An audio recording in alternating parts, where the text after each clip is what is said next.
How can an entire generation forget a 30-year conflict in the space of 25 years? I think we must seize the initiative.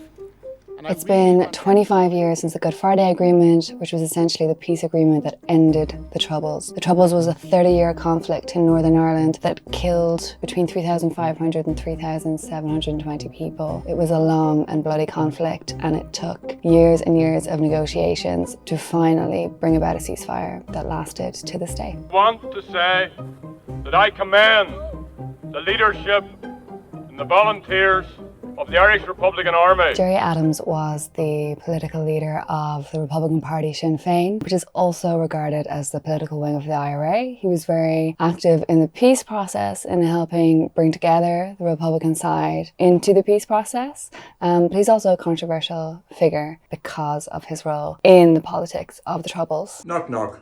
Who's there? Oh. Oh, who?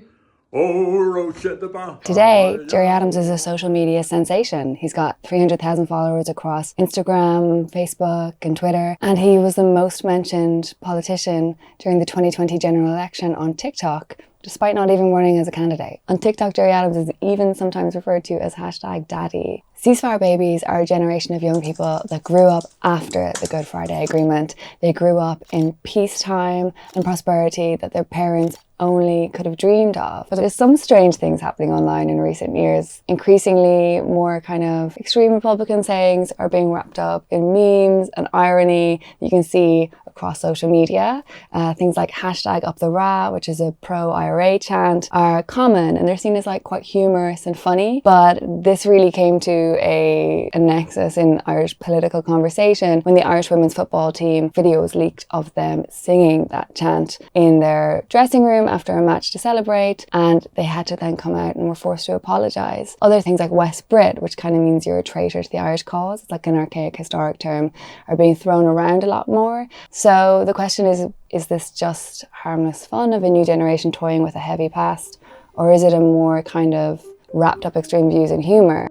So how do you figure out why generations think so differently about it? The Sunday Times decided to just ask. We did 2 national surveys in the last month of the Republic of Ireland to ask people in the South, how do you remember the Troubles, and to see how different generations think about it. Most young people under 35 know about Bloody Sunday and the hunger strikes, but after that, less than half know about most other things. How can an entire generation forget a 30-year conflict in the space of 25 years? So even though half of young people admit to not fully understanding the history of the Troubles, when it comes to certain interpretations, they do tend to take a slightly more extreme Republican take.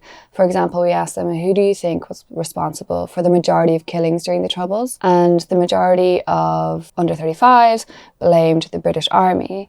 It was the opposite then for older generations. 30% of them blamed Republican paramilitaries. The other problem is that they don't remember peace. Peace actors are long forgotten, while Gerry Adams and Martin McGuinness are remembered when we ask them who played a role in the peace process. 90% of the older generation, the over 55s, might remember John Hume, but only 41% of the under 35s knew that he played a role, and 25% of young people said they didn't know any of these names. And similarly, on peace, if we ask young people, do you support the Good Friday Agreement, 25 years on, 1 in 4 said they don't know. So where are they getting their information from? And why maybe are certain narratives taking hold while vast majorities of the past are also being forgotten? It turns out that young people under 35, only 7% said that they were getting information in schools, and 18% said they got most of their information on social media. Another 21% said they were getting it from TV and film. I spoke to one 23-year-old and he said,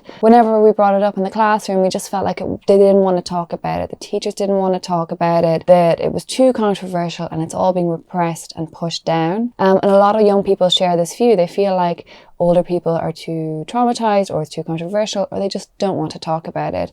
And we can see this in the data too. Only 21% said that they learned the most from speaking to the people who lived through it, older generations, family and relatives. Essentially, parents aren't talking to their kids about the Troubles. And if no one will teach them, they will go out and seek out that information themselves, but it just might risk being through overly partisan versions of the past. So this isn't young people's fault. They're not being taught it in school and their parents aren't talking to them about it, but they're interested. 47% want to know more. They're interested in the history of the Troubles. 59% are very much in line with the rest of the population. They said they want a united Ireland if they got to vote on it tomorrow.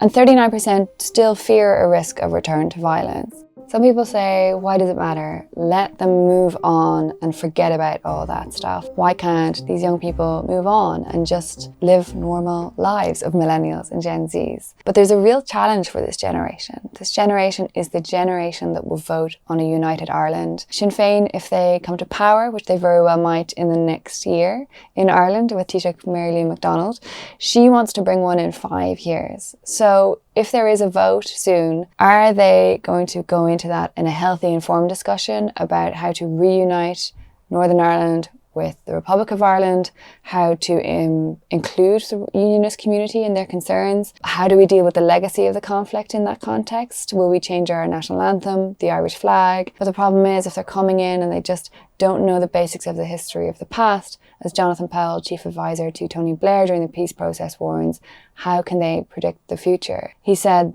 the less you know about the past, the more you're likely to repeat it. This isn't just a problem for the island of Ireland, but it's a problem in countries all around the world that have faced major conflicts. We can see it in Colombia, who recently had their peace agreement with FARC, and how they've established a truth and reconciliation body to deal with the victims of the atrocities and to find out what really happened and try and give those people a sense of closure. We can see it in Germany as well, where after World War II, there was sort of a silence in the generation that had taken part in that war. It wasn't until the younger generation grew up in the 60s after that, that the big silence was broken and there was a national reckoning, a turning inward to say, what happened in this war? How do we deal with it? This is a problem across the world. How does the generation after a conflict come to deal with that conflict, come to remember it, even though they didn't live through it and it's not a living memory? How they choose to remember it and how that memory is shaped is really important for any post-conflict society.